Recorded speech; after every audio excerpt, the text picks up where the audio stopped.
पंतप्रधान नरेंद्र मोदी यांचं विमान कोणत्याही एअरपोर्टवर नाही तर चक्क हायवेवर उतरवण्यात आलं आहे। आसाममधील दिब्रुगड येथील मोरन बायपासवर झाबुआ इथे पंतप्रधान नरेंद्र मोदी यांचं विमान एका हायवेवर इमर्जन्सी लँडिंग फॅसिलिटीच्या आधारे उतरवण्यात आलं। ईशान्य भारतातील अशा प्रकारची ही पहिलीच धावपट्टी असून या ऐतिहासिक क्षणाने संपूर्ण जगाचे लक्ष भारताच्या वाढत्या सामर्थ्याकडे वेधलं। नेहमी गाड्या धावणाऱ्या या हायवेवर आज जेव्हा पंतप्रधानांच्या विमानाने लँडिंग केलं, हा थरारक अनुभव पाहण्यासाठी काही स्थानिक तिथे जमले होते।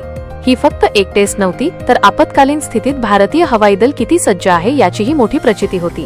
या ठिकाणी पंतप्रधान मोदींनी फायटर जेट्स, अजस्त्र ट्रान्सपोर्ट विमाने आणि हेलिकॉप्टर्सचे थरारक हवाई प्रदर्शन पाहिले।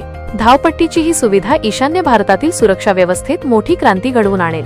राजकीय आणि धोरणात्मक दृष्टिकोनातून पाहिले तर ही घडामोड अत्यंत महत्त्वाची आहे।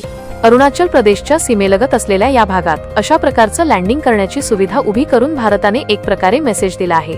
युद्ध काळात जर हवाई दलाचे मुख्य तळ शत्रूच्या निशाण्यावर असतील तर भारतीय फायटर जेट्स आता थेट हायवेवरूनही उड्डाण करू शकतील आणि लँडिंगही करू शकतील। यामुळे सीमेवर रसद आणि कुमक पोहोचवणे अधिक वेगानं शक्य होईल। हा केवळ लष्करी प्रकल्प नसून याचा थेट फायदा इथल्या कनेक्टिव्हिटीला होणार आहे। नैसर्गिक आपत्ती किंवा आपत्कालीन आरोग्य सेवांच्या वेळी या धावपट्टीचा उपयोग नागरी कामांसाठीही केला जाऊ शकतो। आसामच्या भूमीवर झालेलं हे शक्ती प्रदर्शन भारताच्या ऍक्ट ईस्ट धोरणाला नवी ताकद देणारं ठरणार आहे।